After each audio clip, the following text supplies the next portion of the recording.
En la década de 1980, Los Ángeles vivió una ola de terror sin precedentes.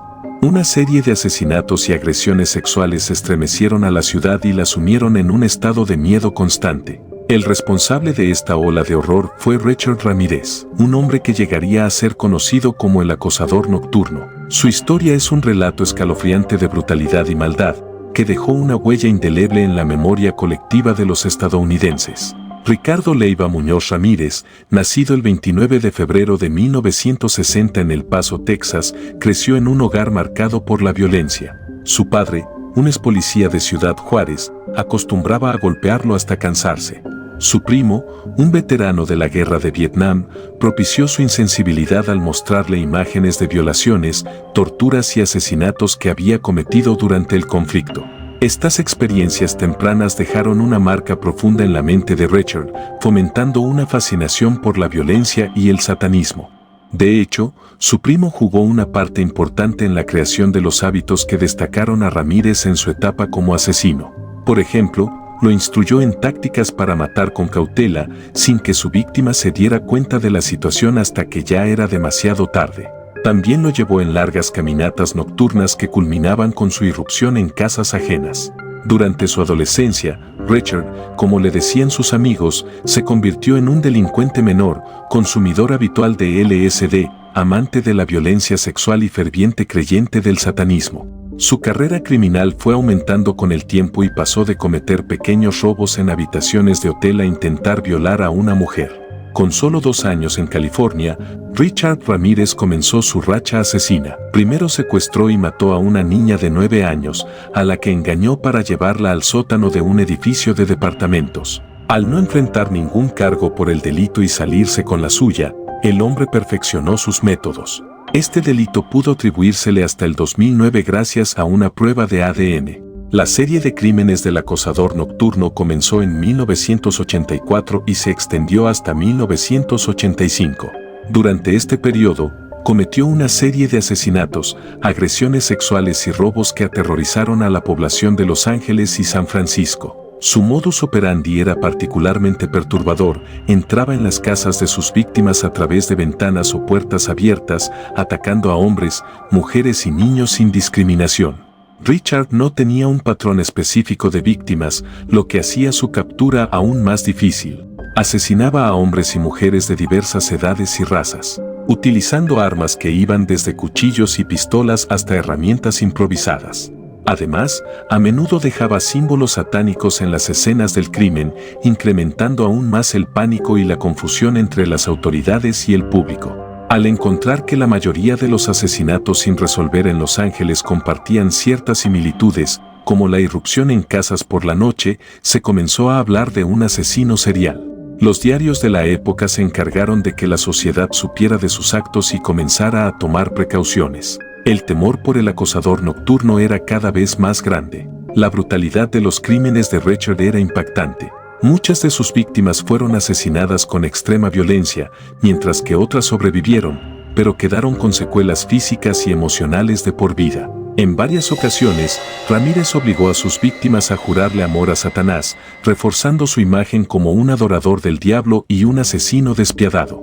Los medios de comunicación bautizaron a Richard Ramírez como el acosador nocturno, un hombre que reflejaba su preferencia por atacar en la oscuridad de la noche. Las autoridades estaban bajo una presión enorme para capturarlo, mientras el público vivía con el miedo constante de ser el próximo objetivo del asesino.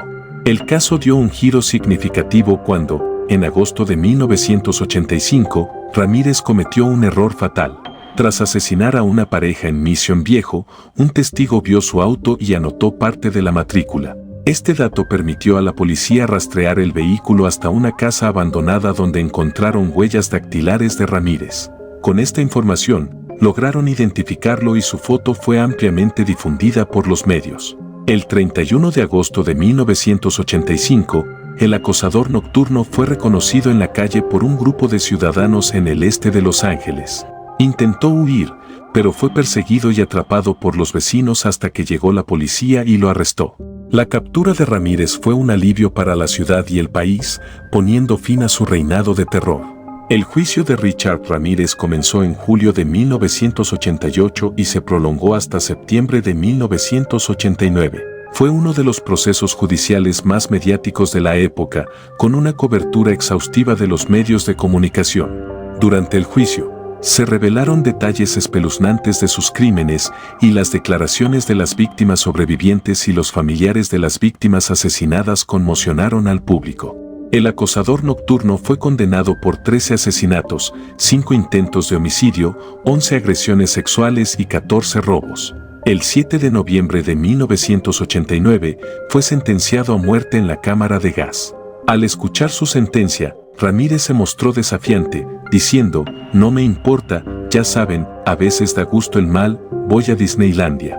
Ramírez pasó los siguientes 23 años en el corredor de la muerte en la prisión de San Quentin, California. Durante su tiempo en prisión, se mantuvo como una figura intrigante y perturbadora, recibiendo correspondencia y visitas de admiradores.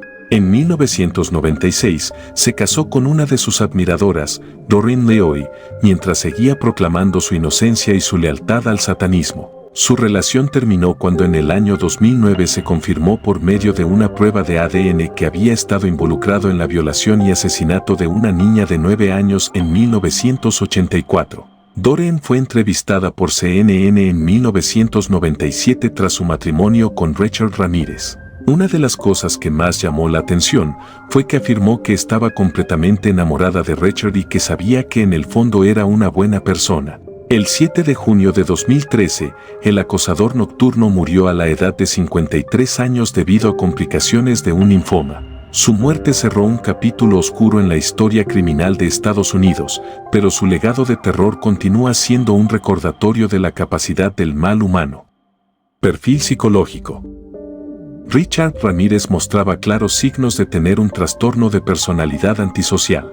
Este trastorno se caracteriza por la falta de empatía, remordimiento o respeto por los derechos de los demás. Los individuos con este trastorno tienden a ser manipuladores, irresponsables y carecen de conciencia moral. Richard venía de una familia de clase media baja. Sus crímenes fueron perpetuados a personas y familias de una clase social más alta. A este temible asesino no le importaba, en ocasiones, dejar objetos que lo incriminasen en los asesinatos que cometía, ya que él consideraba que estaba protegido por Satán. Esto daba lugar a escenas del crimen organizadas y desorganizadas, lo cual lo hace un asesino atípico. Conclusión. La historia del acosador nocturno es un testimonio inquietante de cómo la violencia y el mal pueden manifestarse de las formas más horribles. Su ola de crímenes dejó una cicatriz profunda en las comunidades afectadas y desafió a las autoridades a mejorar sus métodos de investigación y prevención. Aunque Ramírez ya no esté vivo, sus crímenes y el impacto que tuvieron siguen siendo un tema de estudio y reflexión, destacando la importancia de la vigilancia comunitaria y la justicia para las víctimas de la violencia extrema.